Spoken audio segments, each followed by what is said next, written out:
Complete sim for every single DPS and early rate data. What's up guys, Petko here, welcome to another video. Now, if you guys haven't seen this, Uria is making this spreadsheet who, I guess for the past couple of years, has been taken by storm by everybody. And today we're going to be reviewing them, talking about this, seeing exactly how much each spec is gaining from 4Ps and 2Ps, and some of the early data available on Warcraft logs.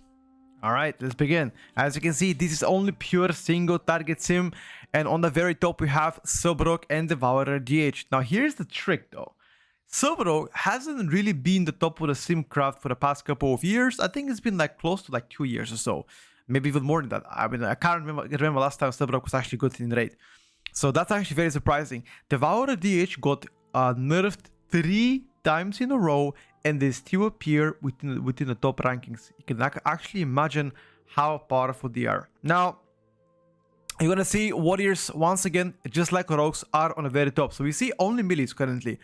Outlaw, Asa, Sup, and I mean Devourer plays a melee build, so I would say ranged, sure. Then we have Pharaoh, Windwalkers, again Fury, Subrok, etc. So the top rankings are pretty much melees, which is pretty weird. Now you're gonna ask yourself, hey, wait a second now. If the top rankings are melees, why that is not the case in raid? Because in raid, there's barely any single target bosses. There are a few of them, but for the most part, it's an active cleave. In an active cleave, there are other specs that shine better. Now, I'm gonna show you how much damage you get actually from tier piece. Do keep in mind that some specs benefit a lot more. So in regards to this, look at the 2Ps right now. Most of the 2 pieces should be on average 5% increase in damage, on average. Now there are some specs that gain significantly more. For example, Arcane Mage Sun Fury gains 9.18% with 2 Ps. In comparison, Affliction gets only 2%, right? If you play Soul Harvester, which is their best build. I think Hero Collar is worse, I believe. I mean, it's seemingly worse, which is, you know, very much a surprising part here. And you can see that's the case for other specs. For example, look at Outlaw, Fatebound, and Trickster. Look at how much damage you gain from like 2 Ps. It's like negligible in comparison to some other specs. Which again, for 2 Ps, you should just get a general, 5% at most for damage increase. Now look at the 4 Ps. Here's the different part. The 2 Ps to 4 Ps is where it's gonna make a lot more sense. There are some specs that have incredibly powerful OP 4 Ps. For example, Eli Shaman. Look at the Eli Shaman 4 Ps gain. 14%. So that means the moment you get your tier set, you're gonna get 14% more damage, which is incredible. Jumping from 5 to 14, and if you combine both of them, it's like 20% of your overall damage is coming from a tier set. And if you compare that to any other spec, nobody comes close to Eli Shaman tier set. Which makes me believe they might nerf Eli tier set to compensate for the large gain. Now, are they going to give you a flat-out buffs to compensate the nerf of tier set? I don't know.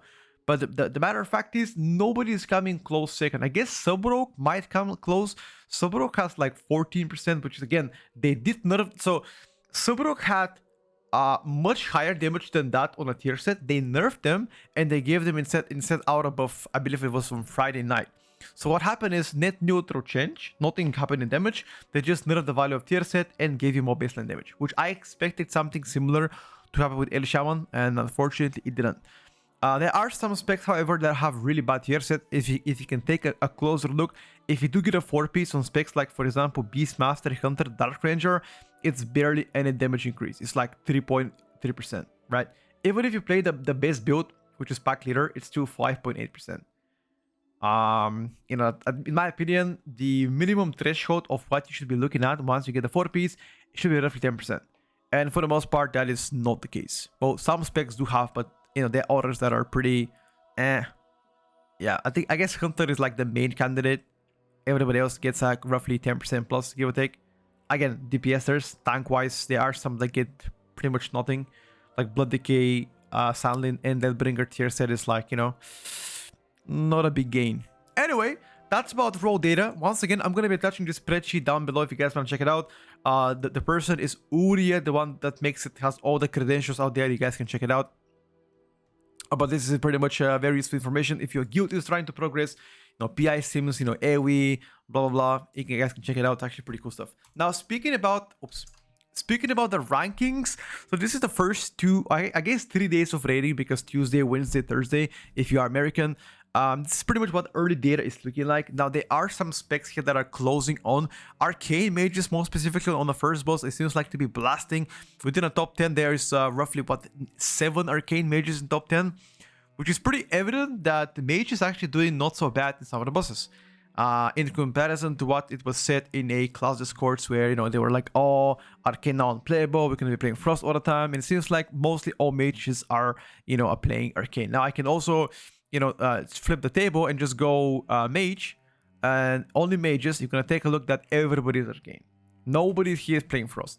So that can, you know, be a bit of a double edge. Yeah. Second boss, obviously, destroys the king because of 2 cleave all the time, continuous 2 cleave.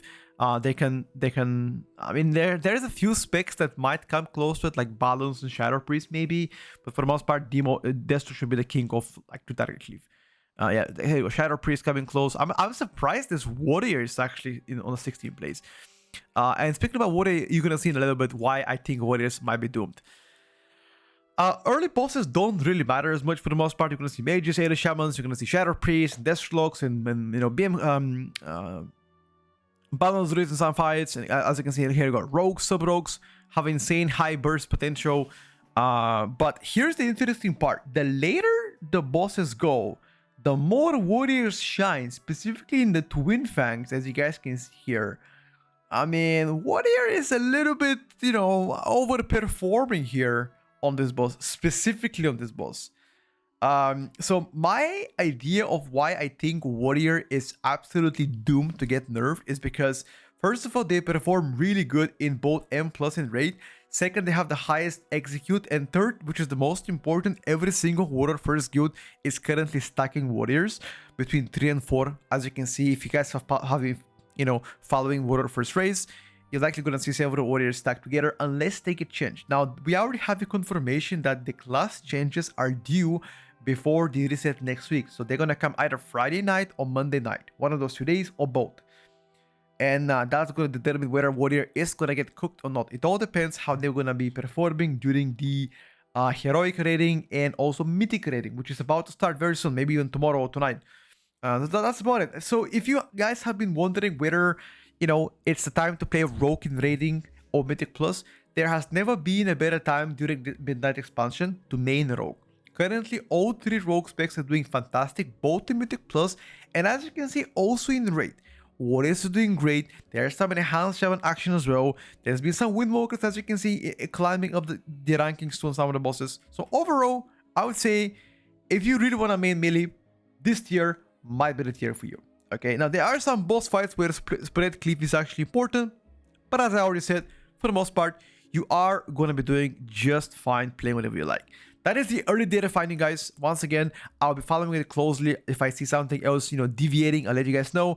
The M+ meta video in the early M+ meta might come out in, like, you know, 3 weeks or so. Gotta wait things simmer a little bit, but mostly I wanted to speak about the Odious raw data sim, the 4-piece and 0-piece gain, which actually I think is the highlight of the video.